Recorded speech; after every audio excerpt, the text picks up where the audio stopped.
Ugekobania maende makwa Njoi ndokirite oroguo Njoi mane wa marageria Eno kamera kiria niĩ ngatue gatũrũme kaũthingu ndware umatuko matanathiathia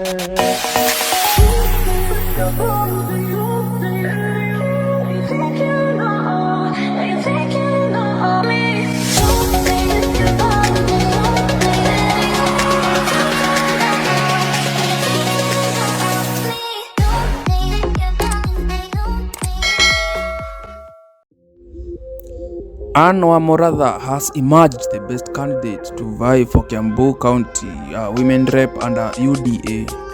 She broke the news to her fans on her Facebook page, stating, "Asanteni watu wa Kiambu, mmecheza kama nyinyi, Mungu awabariki." He started the hashtag mbele iko sawa. She was contesting amongst other artists for the same seats, the likes of Royce Kim, a gospel musician, and NUNGARI wa JAJO KAMEME fame.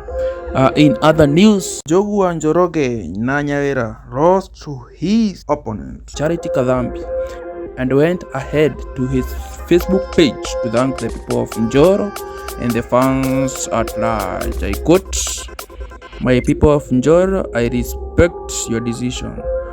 For those who stood by me, God bless you abundantly. Our ambition, vision, and dream for Njoro has been overtaken by a better vision. We are satisfied.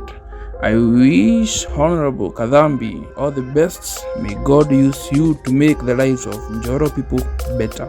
For all those who supported me financially, prayed and wished me well, may God remember you in your time of need and repay you and bless your lives.